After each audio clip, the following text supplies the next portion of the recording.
नमस्कार, प्रिया क्रिएशनमध्ये मी प्रियांका तुमचं सर्वांचं मनापासून स्वागत करते। आजच्या व्हिडिओमध्ये आपण खूप सुंदर असं आणि सध्या ट्रेंडिंगमध्ये असणारं कमळ आसन घरच्या घरी कसं स्टिच करायचं हे सांगितलेलं आहे। व्हिडिओ आवडला तर लाईक करा आणि असेच नवीन व्हिडिओ पाहण्यासाठी चॅनलला सबस्क्राईब करा। आणि तुम्हाला जर हे ऑर्डर करायचं असेल तर व्हॉट्सअप नंबर दिलेला आहे, त्याच्यावर ऑर्डर करू शकता।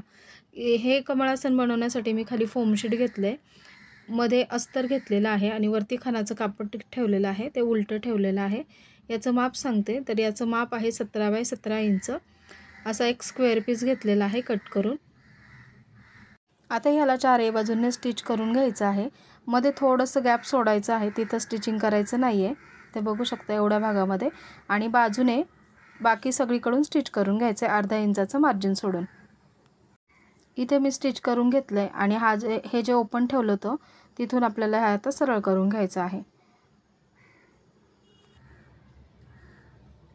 हे सरळ केल्यानंतर त्याचे कॉर्नर व्यवस्थित एखाद्या टोकदार वस्तूने बाहेर काढून घ्यायचे आहेत आणि जिथं ओपन आहे ते पण स्टिच करून घ्यायचे।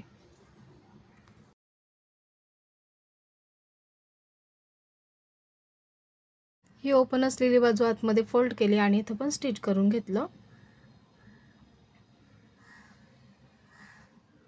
आता हे फोल्ड करायचे व्यवस्थित आणि त्याचं सेंटर पॉइंट मार्किंग करून घ्यायचं आहे। तर इथे मी मार्किंग करून घेतलं। तर असा हा बेस आपला रेडी झालेला आहे। मधला सर्कल तयार करण्यासाठी इथे मी एक साटिनचा कपड्याचा स्क्वेअर पीस घेतला आणि तो असा 4 फोल्ड मध्ये ठेवला। सेंटर पासून 6.5 इंच 6.5 इंच 6.5 इंच असं मार्किंग करून घेतलं। त्याचा असा एक सर्कल ड्रॉ केलाय आणि याच्यावर कट करून घेतले। इथे मी सॅटिनचा कपडा वापरलेला आहे। हा छान सर्कल असा कट झाला।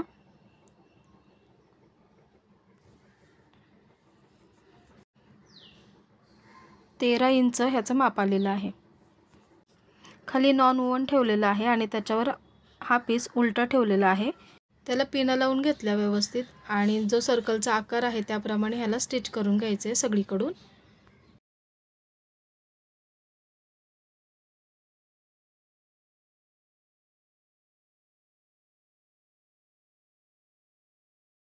हे स्टिच झाल्यानंतर एक्स्ट्राचं कट करून घेतलं, त्याला छोटे छोटे कट देऊन घेतले बाजूने।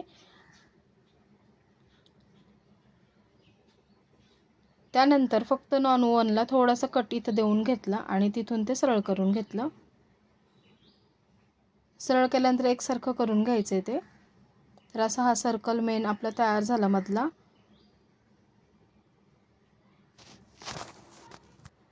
आता पाकळ्या तयार करून घ्यायच्या, त्यासाठी इथे डबल फोल्ड पेपर घेतलाय।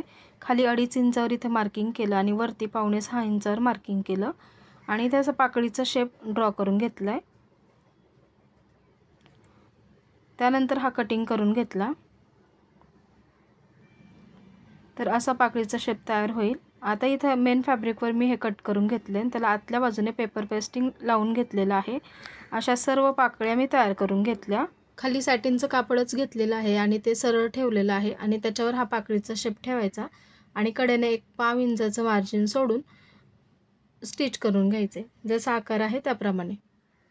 एक्स्ट्राचं कापड कट करून घेतलंय आणि त्याला छोटे छोटे कट देऊन घेतले साइडने। आता हे सरळ करून घ्यायचे। इथून हे सरळ करून घेतलं, त्याचं टोक छान काढून घ्यायचं आहे बाहेर आणि जेवढं मेन फॅब्रिक आहे ज्याला आपण पेपर पेस्टिंग लावलं होतं त्या मापाने स्टिच करून घ्यायचं आणि कट करून घ्यायचे। आता ह्या सर्व पाकळ्या मी तयार करून घेतल्या आणि याला असं टक्स घालून घ्यायचं आहे। तर जी पेपर पेस्टिंग लावलेली बाजू आहे ती आतमध्ये गेली पाहिजे आणि असं इथे टक्स घालून घ्यायचं आहे, म्हणजे टक्स बाहेरच्या बाजूने येईल आणि पेपर पेस्टिंगवाली बाजू आतमध्ये येईल। तर असं सर्व पाकळ्यांना मी करून घेतलं।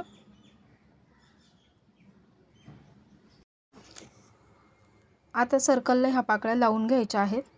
तर हा सर्कल घेतलाय आणि हा मी उलटा केलेला आहे आणि उलट्या बाजूने इथे अशा पाकळ्या लावून घेणार आहे।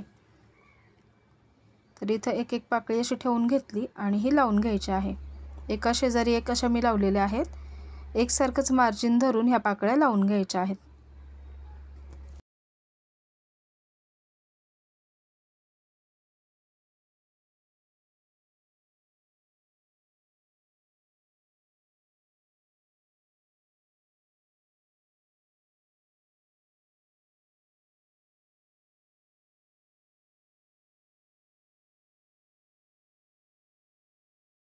अशा ह्या पाकळ्या लावून झाल्यात।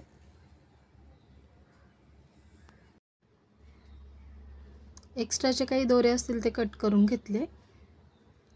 आता खालचा जो पेस आहे त्याला साइडने लेस लावून घेतलेली आहे। तर इथं अगदी कडेने इथं स्टिच करून घेतलेला आहे। लेसवर पाहिजे असेल तर डबल शिलाई देऊ शकता, गरज नसेल तर नाही दिली तरी चालेल। आणि इथं असं फोल्ड करून ही एक्स्ट्राची कट करून घेतलेली आहे। तर असा हा बेस तयार झाला। आता हा सेंटर जो मार्किंग केला होता तो आणि सर्कलचा सेंटर असं धरून आपल्याला इथे पिन लावून घ्यायचे आहे आणि सर्कलचा जसा आकार आहे त्याप्रमाणे स्टिच करून घ्यायचे। हे स्टिच झाल्यानंतर त्याच्यामध्ये इथे मी लेस लावून घेतलेली आहे। तर इथं जसं सर्कल आहे त्याप्रमाणेच लेस लावून घ्यायचे आहे। पाहिजे असेल तर डबल शिलाई देऊ शकता।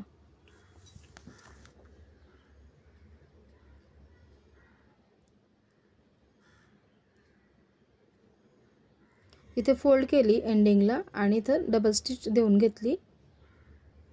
ह्या कमळाच्या मध्ये 3D आउटलाइनरने येलो कलरच्या मी इथे स्वस्तिक ड्रॉ करून घेतलेला आहे। ते 3D आउटलाइनर लावल्यानंतर थोडा वेळ आपल्याला तसंच ते ड्राय होऊन द्यायचं आहे पूर्ण, त्याच्यामुळे त्याचा लुक खूप सुंदर आलेला आहे। आता ह्या पाकळ्यांसाठी मी बेल्ट तयार केलेला आहे।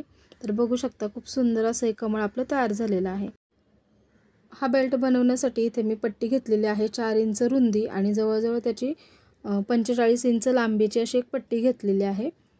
तर याच्यामध्ये नॉन वूवनची 1 इंचाची पट्टी घालायची आहे आणि दोन्ही बाजूने असं फोल्ड करून 1 इंचाचा बेल्ट तयार करून घ्यायचा आहे। तर मी असं फोल्ड केलं इथे आणि कडेने शिलाई देऊन त्याचा एक बेल्ट तयार करून घ्यायचा आहे।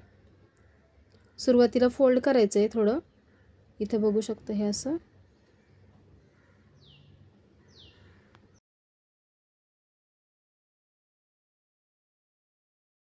असा बेल्ट तयार करून घेतलाय, त्याला जेवढा लागेल तेवढा आणि असं बघू शकता असं लावून इथे सेफ्टी पिन पण लावू शकता तुम्ही, मी वेलक्रो लावलेला आहे। तर खूप सुंदर असं हे कमळ तयार झालेलं आहे।